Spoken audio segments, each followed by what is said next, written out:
घना जंगल, जहां सूरज की किरणें मुश्किल से पहुंचती थीं, अपने अंदर कई रहस्य छुपाए हुए था।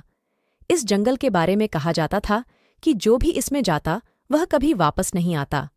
गांव वाले इसे भूतिया जंगल कहते थे। एक दिन साहसी खोजकर्ता अर्जुन ने इस जंगल के रहस्य को सुलझाने का फैसला किया और जंगल की ओर चल पड़ा। जंगल में घुसते ही उसने महसूस किया कि वातावरण कितना अजीब और रहस्यमय था। पक्षियों की आवाज भी डरावनी लग रही थी। चलते चलते अर्जुन एक पुराने, खंडहर हो चुके मंदिर के पास पहुंचा। मंदिर की दीवारों पर अजीब सी चित्रकारी थी, जो किसी प्राचीन सभ्यता की ओर इशारा कर रही थी। अर्जुन ने जब मंदिर के अंदर कदम रखा तो उसे जमीन पर एक चमकती हुई वस्तु दिखाई दी। यह एक प्राचीन सोने की मूरत थी, जो अब धूल और गंदगी से ढकी हुई थी। अचानक अर्जुन को पीछे से किसी की पदचाप सुनाई दी। उसने जल्दी से मुड़कर देखा, लेकिन वहां कोई नहीं था।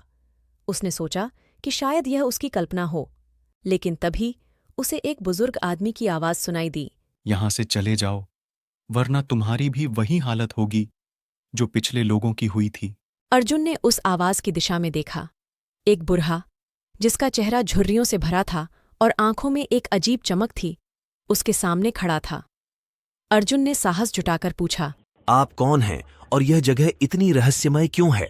मैं इस जंगल का रक्षक हूँ। ये मंदिर और इसकी मूरत एक प्राचीन राज्य की रक्षा करती है। जो भी इस राज्य को जानने की कोशिश करता है, वह हमेशा के लिए खो जाता है। अर्जुन ने समझदारी से काम लिया और उस बूढ़ी की बातों को गंभीरता से सुना।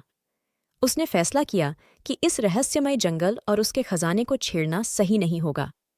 वह धीरे धीरे वापस मुड़ गया और जंगल से बाहर निकल आया। वापस गांव पहुंचकर अर्जुन ने गांव वालों को अपनी कहानी सुनाई। सभी ने उसकी बहादुरी की सराहना की और फैसला किया कि अब कोई भी उस जंगल में नहीं जाएगा। अर्जुन का साहस और समझदारी ने गांव वालों को एक बड़ा सबक सिखाया।